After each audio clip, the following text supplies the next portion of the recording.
Welcome সবাইকে ask me এই video সিরিজে এবং আজকের এপিসোডে আমি যে প্রশ্নটি নিয়েছি সেটি গুগল ফর্ম থেকে। গুগল ফর্মে একজন ফিমেল পারসন যার বয়স অ্যারাউন্ড 24-25 তিনি আমাকে যা যা লিখেছেন সেই কথাগুলোকে আমি একটু সামারি করে আপনার সাথে শেয়ার করব অ্যান্ড দেন আমরা ডিসকাশনটা শুরু করব এবং আপনি যদি সেম সিচুয়েশনে থাকেন আপনি কি করতে পারেন। আশা করি এই ভিডিওটা দেখলে আপনি কিছু ইনসাইট খুঁজে পাবেন। তো একজন ফিমেল পারসন আমাকে লিখেছেন তিনি অ্যারেঞ্জ ম্যারেজ করতে যাচ্ছেন এবং বর্তমানে বিয়ে নিয়ে যে সমস্যাগুলো হচ্ছে, খুব অল্পতেই ডিভোর্স হয়ে যাচ্ছে, খুব অল্পতে সেপারেশনে চলে যাচ্ছে, এগুলো তিনি ভয় পাচ্ছেন। তিনি জানতে চাচ্ছেন কি করলে তার বিবাহিত জীবন খুব সুখের হবে অথবা বড় রকমের কোনো সমস্যা হবে না, কি করলে তার পার্টনারের সাথে তার একটা ভালো আন্ডারস্ট্যান্ডিং হবে, অ্যাটাচমেন্ট হবে, ভালোবাসা আসবে, মায়া আসবে, সেই বিষয়টা তিনি জানতে চেয়েছেন তার এই প্রশ্নের মাধ্যমে। তো চলেন আলোচনা শুরু করা যাক।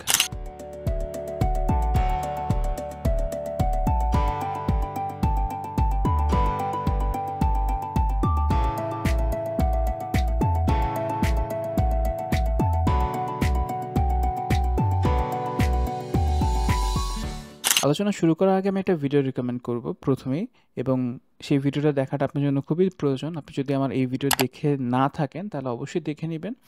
তাহলে ওই ভিডিওর পরবর্তী যে কথাগুলো আমি বলতে চাই, যে কথাগুলো আপনি জানতে চেয়েছেন, সেগুলো আজকের ভিডিওতে আমি শেয়ার করব। আমি ধরে নিব আপনি ভিডিওটা দেখেছেন এবং আপনি জানেন যে কি কারণে তাকে বিয়ে করছেন, আপনাদের ফিলোসফিক্যাল ম্যাচেস হয়েছে, আপনাদের দায়িত্ব ভাগাভাগি করা হয়েছে। যেহেতু বিয়ে একটা দায়িত্বের জায়গা, আপনি সেই দায়িত্ববোধ থেকে কিন্তু আপনার ভালোবাসার মানুষটাকে বা আপনার পার্টনারকে আন্ডারস্ট্যান্ড করতে চান, তিনিও আপনাকে আন্ডারস্ট্যান্ড করতে চায়। এই পর্যন্ত আমরা সবাই মোটামুটি এক পয়েন্ট এসেছি বা একমত হয়েছি যে না, আমি দায়িত্ব পেয়েছি, আমি সেই দায়িত্বটা পালন করব। আমার অবজারভেশনে ম্যাক্সিমাম আনম্যারিড ছেলে বা মেয়ে এই জিনিসটা নিয়ে ভয় পায় যে বিয়ের পরে বড় রকম একটা ডিজাস্টার হবে বা এমন কিছু একটা করতে হবে যাতে কোনো রকমের প্রবলেম না হয়, সবসময় মধুর একটা সম্পর্ক থাকে। এই যে খুব বড় রকমের একটা সমস্যা হবে বা খুব মধুর সম্পর্ক হবে, এই মাইন্ডসেট থেকে আপনাদের সবাইকে আসলে বের হয়ে আসতে হবে। বিষয়টা এমন যে আপনি যতই প্রিপারেশন নেন না কেন, আপনার সম্পর্কে টুকটাক ঝামেলা হবেই। সেই কাপলই আইডিয়াল কাপল যারা তাদের প্রবলেমগুলোকে ফাইন্ড আউট করতে পারে এবং দ্রুত প্যাচ আপ করে নিতে পারে। মানে বিষয়টা হলো, আপনি যতই আমার কাছ থেকে হোক বা যে কোনো কাপল থেরাপিস্টের কাছ থেকে হোক না কেন, অ্যাডভাইস নেন না কেন বা সাজেশন নেন না কেন, তারপরেও আপনাদের মাঝে টুকটাক ঝামেলা হবেই। ছোট হোক বড় হোক, কিছু না কিছু জায়গায় কনফ্লিক্ট হবে, and therefore we are human being. আমাদের মধ্যে কনফ্লিক্ট হওয়াটাই খুবই ন্যাচারাল। বরঞ্চ যদি কোনো কাপল এসে বলে যে আমরা 10 বছর সংসার করছি, আমাদের মধ্যে কোনো ঝামেলা হয়নি, আমাদের মধ্যে কোনো কনফ্লিক্ট হয়নি, আমরা সব সময় মধুর সম্পর্ক দিয়ে পার করেছি 10টা বছর, আমি ডাউট ফিল করব যে আপনারা কি আদৌ হাজব্যান্ড অ্যান্ড ওয়াইফ হয়ে আছেন নাকি ভাই বোন হয়ে আছেন। আমার এই কথাটার মূল মেসেজটা হলো যে আপনাদের সমস্যা হবেই, এই জিনিসটা আগের থেকেই জেনে নিতে হবে। আপনাদেরকে এই জায়গায় স্মার্ট হতে হবে যে সমস্যা হলে কীভাবে সেটা সলভ করতে পারে, অন্যের পয়েন্ট অফ ভিউটা বুঝতে পারা। একটা সিম্পল এক্সাম্পল দিই আপনাকে জাস্ট বোঝানোর জন্য। কোনো একটা বিয়ের প্রোগ্রামে আপনি চাচ্ছেন আপনি একটা নীল রঙের শাড়ি পরে প্রোগ্রাম অ্যাটেন্ড করবেন, কিন্তু আপনার হাজব্যান্ড আপনার জন্য ওই সময় এমন একটা কালারের শাড়ি গিফট করলো যে কালারটা আপনার খুব একটা পছন্দের না, বা তিনি জানেন যে নীল কালার আপনার পছন্দ, বাট তার চোখে লেটস সে লাল রঙের শাড়িটা খুবই পছন্দের, তিনি আপনাকে লাল রঙের শাড়িতে দেখতে চান। এই পয়েন্টে এসে আপনাদের মধ্যে কোনো কনফ্লিক্ট হওয়ার চান্স থাকতেও পারে, নাও থাকতে পারে। আপনি যদি প্যাসিভ পারসন হয়ে থাকেন, আপনি আপনার হাজব্যান্ডের সব ইচ্ছাকে প্রায়োরিটাইজ দিবেন, and একটা সার্টেন পিরিয়ডে আপনিও ব্লাস্ট করবেন, আমি সব কথা তোমার রেখে এসেছি, তুমি যা বলেছো তাই করেছি। আবার আপনি যদি খুবই এগ্রেসিভ পারসন হন, আপনি আপনার হাজব্যান্ডকে চিৎকার করে বলবেন যে না, আমি নীলই পরবো, লাল কেন পরবো, তোমার কথা আমি কেন শুনবো, নারী স্বাধীনতার দরকার আছে, তুমি এটা কেন করছো, তুমি কেন তোমার পছন্দ আমার উপর চাপিয়ে দিচ্ছ, এমনটাও হতে পারে। বাট এই দুটো কোনোটাই কিন্তু হেলদি না। আপনাকে যেটা করতে হবে, অ্যাসার্টিভ হতে হবে। আপনি যদি চান যে না, আজকের দিনটা আমি শুধু আমার কথাটাই শুনবো, আমার নীল রং পড়তে ইচ্ছে করে, এই পয়েন্টটা তাকে এমনভাবে বলা যাতে আপনার পার্টনার কষ্ট না পায়, বা কষ্ট পেলেও জিনিসটা বুঝতে পারে যে তারও তো একটা আলাদা লাইফ আছে, তারও একটা পছন্দের জায়গা আছে।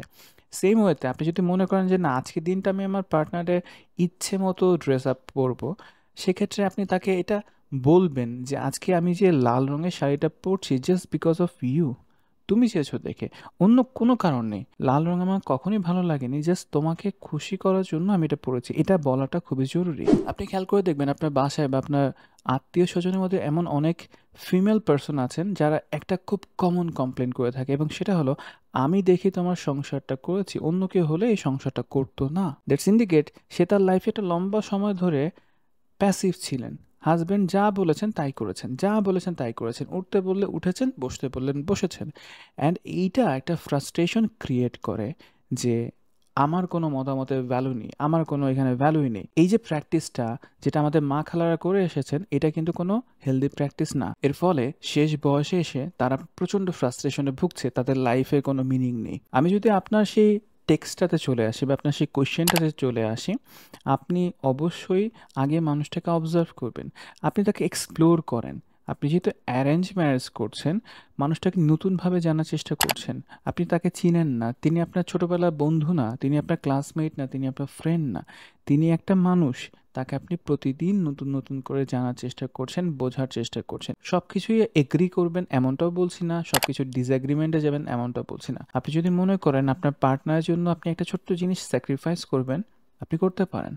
অ্যান্ড তাকেও কোনো একটা সময় আপনার জন্য ছোট্ট একটা স্যাক্রিফাইস করতে হবে। বিষয়টা যাতে এমন না হয় যে আপনি শুধু একাই স্যাক্রিফাইস করবেন, আপনি একাই শুধু অ্যাডজাস্ট করবেন, আপনার পার্টনার কিছু করছে না।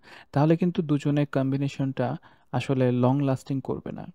ভালোবাসা জিনিসটা খুবই শান্ত। ভালোবাসতে হলে আপনাকে খুব ডিপে যেতে হবে। আমরা যখন কোনো কিছুকে পছন্দ করি, আমরা খুব সারফেসে থাকি। তাকে আমার ভালো লাগে, সে দেখতে সুন্দর, তার কথা বলার স্টাইল সুন্দর।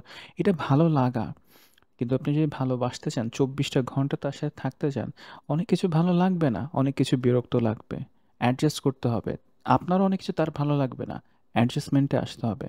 আমরা কেউ কখনো টেইলর মেড পার্টনার খুঁজে পাবো না। আমি ঠিক যেই টি-শার্টটা পরে আছি, সেইমভাবে আমার পার্টনার আমার সাথে এইভাবে অ্যাডজাস্ট করবে না। অনেক জায়গাতে মতের অমিল হবে। এটা ভেবে চিন্তে আপনাকে আসলে সম্পর্কটা রান করতে হবে। সম্পর্কটাকে একটা সুন্দর বাসা হিসেবে কল্পনা করতে পারেন। আপনার বাসায় ছোটখাটো প্রবলেম আপনি নিজেই সলভ করতে পারবেন বা আপনার দুজন মিলেই সলভ করতে পারবেন। ধরে নেন আপনার টিউবলাইটটা নষ্ট হয়ে গেছে, আপনি টিউবলাইটটা চেঞ্জ করতে পারলেন। এনার্জি বাল্বটা ফিউজ হয়ে গেছে, আপনি নতুন একটা কিনে এনে নিজে লাগাতে পারবেন। কিন্তু বাসার যখন বড় একটা সমস্যা হবে, লেটস সে সার্কিট নষ্ট হয়ে গেছে, স্যানিটারি কোনো একটা বিশাল বড় প্রবলেম হয়েছে, যেটা আপনারা দুজন চেষ্টা করছেন বাট কাজ করছে না, ঠিক তখন আপনাদের একজন সাপোর্টিং হ্যান্ড প্রয়োজন। কোনো একজন প্রফেশনাল প্রয়োজন যিনি এই কাজগুলোতে দক্ষ। তিনি আপনাদেরকে ওই জায়গায় হেল্প করতে পারেন, রাইট? তিনি আপনাদেরকে ওই জায়গাটাতে সার্ভিস দিতে পারেন, হেল্প করতে পারেন। আপনার ভালোবাসার সম্পর্কে বা হাজব্যান্ড ওয়াইফ সম্পর্কে যদি দেখেন যে এমন একটা সমস্যা ক্রিয়েট হয়েছে ইন ফিউচার, যেটা দুজন মিলে কোনোভাবেই সলভ করতে পারছেন না বা আসলে কোনো সলিউশনে আসতে পারছে না, সেক্ষেত্রে আমি বলবো আপনার ডেফিনেটলি কাপল থেরাপিস্টের সাথে যোগাযোগ করবেন। তার সাথে কথা বলবেন, যিনি কিনা এই বিষয়ে প্রফেশনাল, আপনাদের দুজনকে হেল্প করতে পারেন। এবং কোনো প্রফেশনাল কাপল থেরাপিস্ট হাজব্যান্ডকে দোষী বলবেন না, ওয়াইফকে দোষী বলবেন না, কাউকে নির্দোষ বলবেন না। তিনি জাস্ট দুজনের সম্পর্কটা কীভাবে ইমপ্রুভমেন্টে যাওয়া যায় সেই বিষয়টা নিয়ে কাজ করবেন। আপনি কখন বুঝবেন আপনার আসলে একজন কাপল থেরাপিস্টের কাছে যেতে হবে, সেই বিষয়টা নিয়ে আমি এই ভিডিওতে ডিসকাশন করেছি। আপনি ভিডিওটা দেখলে আরও কিছু ইনসাইট খুঁজে পাবেন।